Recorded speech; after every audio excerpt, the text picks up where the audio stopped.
A pesar de todos los esfuerzos de los inspectores de las Naciones Unidas, no consiguieron averiguar la magnitud del arsenal de Saddam. Se creía que todavía existían grandes depósitos de armas biológicas, incluyendo gas nervioso y ántrax. Las mismas escenas se repetían una y otra vez. Saddam rechazaba a los inspectores de armas. Los Estados Unidos amenazaban con bombardear Bagdad. Saddam se volvía atrás. Este desafío continuó sin respuesta hasta que George W. Bush fue elegido presidente de los Estados Unidos en el año 2000. His Excellency, Mr. George W. Bush. El hijo y tocayo del antiguo enemigo de Saddam estaba decidido a terminar el trabajo que su padre había iniciado. We cannot stand by and do nothing while dangers gather. We must stand up for our security and for the permanent rights and the hopes of mankind. By heritage and by choice, the United States of America will make that stand. Incluso mientras el presidente Bush pedía en el Congreso poderes para la guerra, Saddam ordenaba a su ministro de Asuntos Exteriores que jurara que Irak no poseía armas biológicas, químicas o nucleares. Acusó a Bush y a los Estados Unidos de provocar una crisis. Aún así, el presidente de los Estados Unidos no se arredró en sus intenciones de controlar a Saddam y mantuvo su amenaza de intervenir militarmente. Iraq must now, without delay or negotiations, fully disarm. Frente a la creciente amenaza de una acción militar, por fin Saddam se doblegó. Hacia finales de 2002 permitió que los inspectores de la ONU volvieran a Irak. Pero el proceso de investigación era lento y no siempre resultaba fiable. En enero de 2003, el jefe de la inspección de la ONU, Hans Blix, lanzó duras palabras de acusación contra la reticencia de Irak a permitir las inspecciones. Aunque las pesquisas continuaban, el presidente Bush estaba dispuesto a seguir adelante con o sin el respaldo de Naciones Unidas, y el 17 de marzo dio un ultimátum a Saddam. All the decades of deceit and cruelty have now reached an end. Saddam Hussein and his sons must leave Iraq within 48 hours. Their refusal to do so will result in military conflict. 2 días más tarde comenzaba la Segunda Guerra del Golfo. El régimen de Hussein parecía que por fin se enfrentaba a sus últimos días.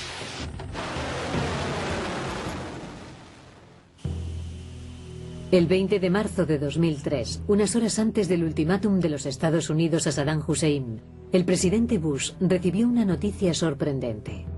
Un agente iraquí había traicionado a Saddam y la inteligencia norteamericana conocía el lugar exacto donde iba a pasar la noche.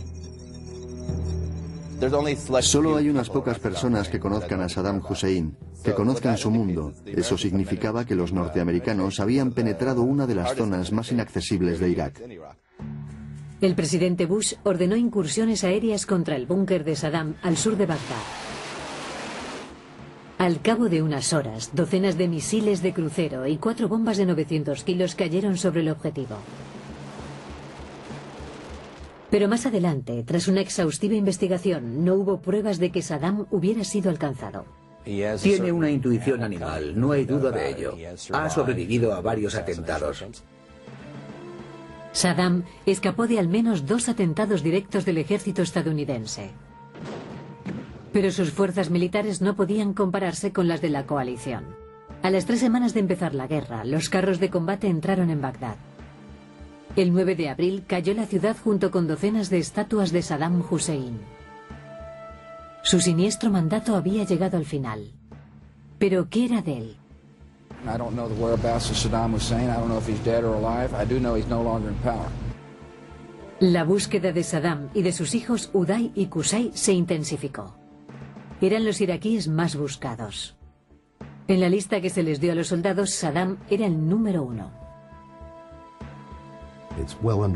Los comandantes estadounidenses en Irak saben muy bien que deben encontrarlo. O lo capturamos o lo matamos. Si ya está muerto, debemos encontrar el cuerpo. Los Estados Unidos aumentaron la presión ofreciendo una recompensa de $25 millones por información que pudiera conducir a la captura o muerte de Saddam y $15 millones por la captura de cada uno de sus hijos. Si Saddam era apresado o hallado muerto, se debería más probablemente no a los esfuerzos de la inteligencia o de la investigación, sino a que alguien vendría y nos diría dónde se encontraba. Eso es exactamente lo que condujo a las fuerzas norteamericanas hasta Uday y Qusay. A mediados de julio, un iraquí entró en una oficina militar de campo en Mosul y le dijo a los soldados dónde podían encontrar a los hijos de Saddam. La casa donde Uday y Qusay murieron acribillados, junto con otras 2 personas, era la casa de un primo de Saddam Hussein. A la mañana siguiente, las fuerzas norteamericanas asaltaron la villa e inmediatamente les respondieron con fuego, hiriendo a 4 soldados. Pidieron refuerzos y a continuación se desarrolló un fuego cruzado que se prolongó 4 horas. Pelearon con dureza. Tenían mucha munición y varios AK-47. El edificio era inaccesible. Cuando cesó el fuego, encontraron 4 cadáveres en la casa: Uday, Qusay, un guardaespaldas y el hijo de 14 años de Qusay, Mustafa. El círculo en torno a Saddam se iba haciendo cada vez más pequeño. Sin embargo, el depuesto dictador seguía libre. Pasaron los meses sin que los millones de la recompensa ayudaran a capturarle. Siempre conseguía evadir a sus perseguidores, pero estos no habían perdido las esperanzas. Se trata de un hombre que se esconde entre las ruinas de su país y se ha puesto precio a su cabeza. Un ejército entero anda tras él. Una fuerza conjunta con toda clase de comandos y personal de inteligencia le busca sin descanso. Apostaría gran parte de mi dinero a que lo capturamos. Mientras tanto, los soldados norteamericanos sufrían ataques a diario y se perpetraban acciones terroristas esporádicas que causaban estragos entre las tropas de la coalición.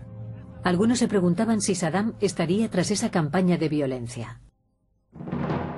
Se decía que se trasladaba con frecuencia de un refugio a otro, protegido por algunos leales de su Tikrit natal. Se creía que nunca permanecía en un lugar más que unas pocas horas, frustrando así a sus perseguidores. Parecía que la tierra se lo había tragado.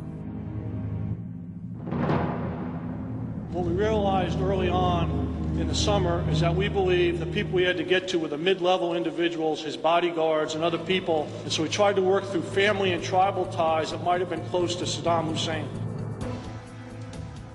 Un hombre que había sido detenido por las fuerzas norteamericanas les dijo que fueran al pueblo de Atbar, a 15 kilómetros de Tikrit. It just takes finding the right person who will give you a good idea where he might be. And that's what happened. El 13 de diciembre, a las 8:30 de la tarde, hora de Bagdad, 600 soldados estadounidenses llegaron a una pequeña granja de Atbar en una operación que se llamó Alba Roja. En la finca había una cabaña de barro. En el interior, en el suelo, había un colchón de espuma a manera de contrapuerta y una alfombra. Debajo se abría un estrecho agujero de 2,5 metros de profundidad. En el pequeño espacio que había debajo se encontraba el antiguo dictador de Irak, Saddam Hussein. And he was in the bottom of the hole, so there's no way he could fight back, so he was just caught like a rat. Saddam tenía una pistola y 2 AK-47, pero no ofreció resistencia a los soldados y no hubo heridos en la acción. El tirano capturado tenía en su poder $750.000 que ahora no le servirían para nada. Fue llevado a un lugar secreto para ser identificado. Algunas cicatrices, un tatuaje y el ADN convencieron a las autoridades norteamericanas de que habían capturado a la persona buscada. Ladies and gentlemen, we got him. Algunos iraquíes presentes en la rueda de prensa estallaron en gritos de júbilo diciendo muerte a Saddam. Las calles de Bagdad se llenaron de personas que disparaban sus rifles para celebrarlo. El presidente Bush ofreció una respuesta más comedida. In the history of Iraq, a dark and painful era is over. A hopeful day has arrived. All Iraqis can now come together and reject violence and build a new Iraq. Resultaba difícil creer que el hombre que había aterrorizado a Irak durante 30 años estuviera ahora a merced de sus captores. La arrogancia que había caracterizado a este personaje iba a ser sometida a prueba. He was a tired man, and also I think a man resigned to his fate. Lo que la